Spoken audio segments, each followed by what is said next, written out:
kind of want to do some table setting. How many people in the chat remember this term that I've publicly crusaded about, media literacy? Media literacy is this idea that if you don't read the right media sources, you need to get your mind right because you are media illiterate. So to be literate in using the media, you have to read their propaganda and their propaganda only. So under the guise of this term, this field, quote, media literacy, or they will call it digital literacy as it relates to online news or online news sources or social media, digital literacy, media literacy, information literacy, it's all the same field. And using this concept that it's important to teach young people how to make sense of a complex information world, they have gotten control over what kind of news sources can be cited in schools and in colleges. This is how hundreds of millions of dollars of money is flowed out of USAID and the State Department and the National Science Foundation and the Department of Education to fund these NGOs and private sector groups, to give them big fat censorship contracts so that they can rig systems and curriculums so that you can only read or cite the New York Times or Wikipedia. The field of media literacy did exist in a kind of zombie state before the 2016 election. This was a pretty much dormant field for like 30 years. It was just about studying how media flows. But you have to remember, the world completely changed in 2016. When Trump won, a schism opened up in the world, and we are still living in that schism. A new Cold War was declared. Just like there was a Cold War against communism, there was a Cold War against populism. So when the Blob started losing to populism, in particular in 2016 with Brexit and the Trump vote, they blamed the election loss on free speech on the internet. This is predominantly a Crew operation. Crew was jointly run by Norm Eisen and Richard Painter. Richard Painter was from the Republican side, Norm Eisen was from the Democrat side, so it's like a uniparty Blob thing. So this is a chat GPT back of the napkin. I asked to estimate the total market size for the field of media literacy for each year from 2015, the year before Trump won the election, to present, including both public and private sources, including from USAID, the State Department, the National Science Foundation, DHS, the Department of Education, DOD.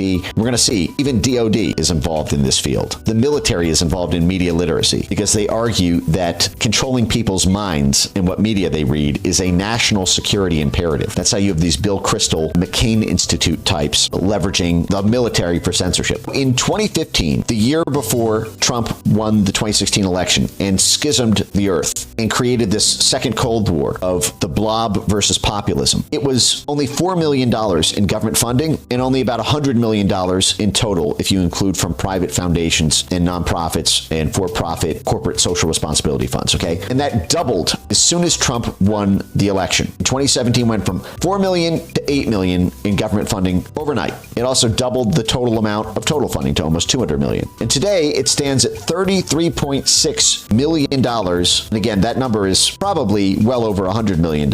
As I noted, I identified over $100 million from the National Science Foundation alone to mis, dis, and malinformation, including media literacy, and $775 million in total. You see how it went from $100 million to almost $800 million. That's an incredible growth rate. If you take the 2015 numbers, that would be like the whole field grew by 100% every year for 10 years straight. And this was all because media literacy came to encompass the disinformation beat. And this comes out of this Norm Eisen type network, which was the strategic plan of action in January 2017. This was the David Brock, Norm Eisen autopsy of why we lost the 2016 election. And what they argue here is that they lost it because of free speech on the internet. And even though Trump won the election, Norm Eisen and David Brock say the country did not really vote for Trump-style change, even though they voted for Trump. And so we still have the mandate. Trump has the legal authority, but we have the moral authority. We are going to resist the normalization of Trump. So what they said is Trump disseminated information and misinformation to influence the media. This was the big fake news push. Fake news, until Trump co-opted that term.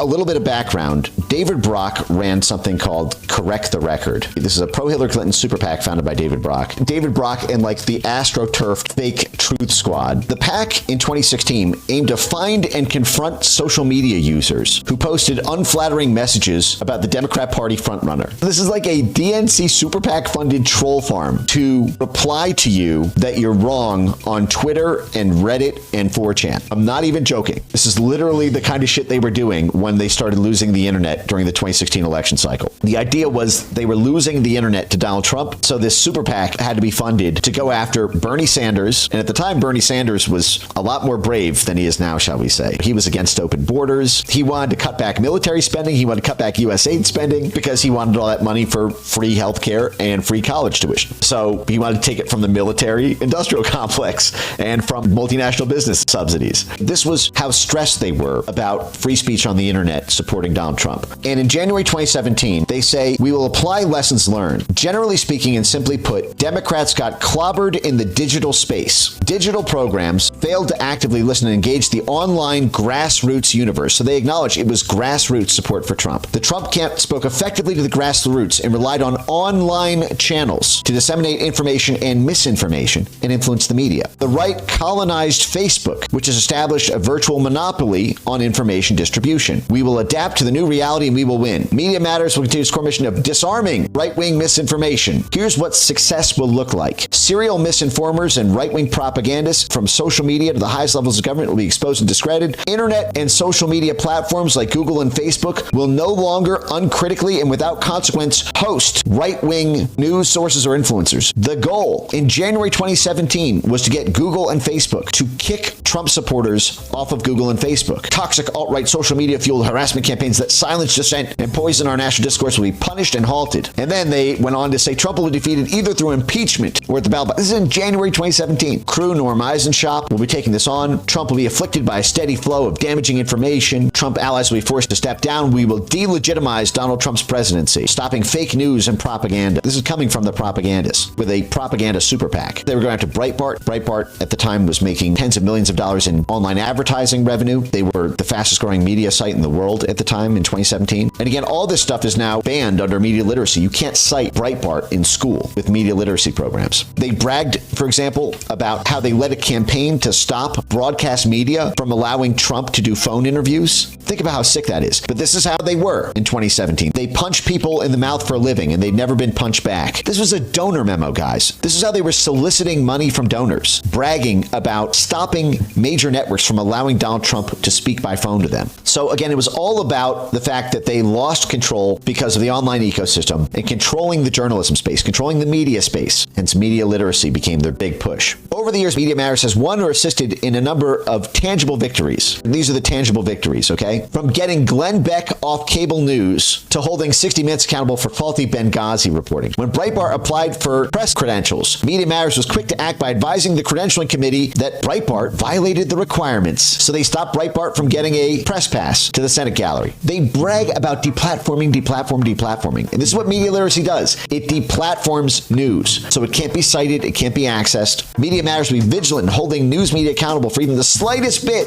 of normalization of Trump. Predictive technology to identify which individuals and outlets are the most destructive forces driving fake news, misinformation, and harassment. Harassment just meant challenging journalists. Media Matters has already secured access to raw data from Facebook, Twitter, and other social media sites. So they had a proprietary relationship to get raw data. They were a privileged, trusted flagger. Media Matters put in place AI technology to automatically mine basically just pro-Trump messaging. Anyone who wants closed borders. This is back to this weapons of mass deletion concept. So that they can identify the origins of a lie with mathematical precision. This is CrowdStrike and these AI weapons of mass deletion technology tools they were using. Google revised their terms of service to prohibit so-called fake news sites from using their advertising network. They went after the advertising dollars. Collaborating with social media platforms. Outlets that push fake news are completely dependent on Facebook. Media Matters has the unique ability to change that. Facebook responds to our campaigns. They take action when we flag things to Facebook. Got Facebook to commit to fighting the rise of fake news. During the 2016 election, Facebook refused to do anything about the dangerous rise of fake news or even acknowledge the role in promoting disinformation. Mark Zuckerberg called the notion that fake news is a problem crazy. In November, we launched a campaign. So as soon as Trump won in November, we launched a campaign pressuring Facebook to acknowledge the problem and its consequences for our democracy and commit to taking action to fix the problem. As a result of our push on Facebook,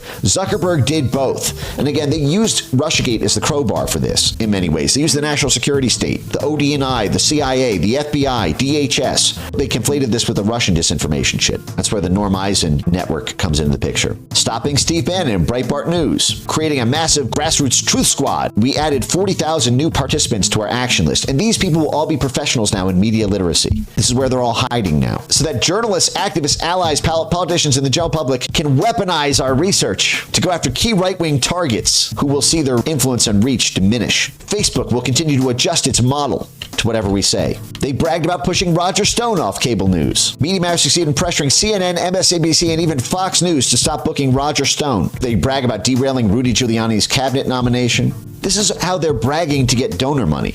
Remember, Normeisen is still in this game today, just like he was a decade ago. Normeisen, Pillars of Democracy, Playbook 2025. This is the Normeisen playbook for how to do rento riots and street mobilizations, and also to, quote, counter disinformation. 138 references to disinformation in Normeisen's 2025 playbook in 178 pages. Almost every page mentions the word disinformation. Normeisen brags in here. This is in Pillar 6, Defeat Disinformation. How does Normeisen say to do this? Social media has these downsides. The advent of disinformation. The advent. Like disinformation was invented in the year 2016. Like disinformation didn't exist in the fucking Stone Age. The European Commission 2022 guidelines highlight strategies for combating disinformation, demonetizing. So he's doing the same shit, going after the advertising revenue that he was doing in 2017. This is in 2025. And promoting media literacy and fact-checking. This is the European Digital Censorship Act, which is administered by the European Commission. And they note media literacy is their strategy for stopping the monetization of misinformation. It's right here. Media literacy. This is the Normeisen 2025 playbook that he published in Brookings. The key role of social media companies. Prioritize digital media literacy. Remove material. Support government regulations to go after disinformation. Include weapons of mass deletion, AI. And of course, ensure the proprietary access to algorithms with so-called researchers so that they can rig the algorithms. But the first thing is going after digital media literacy.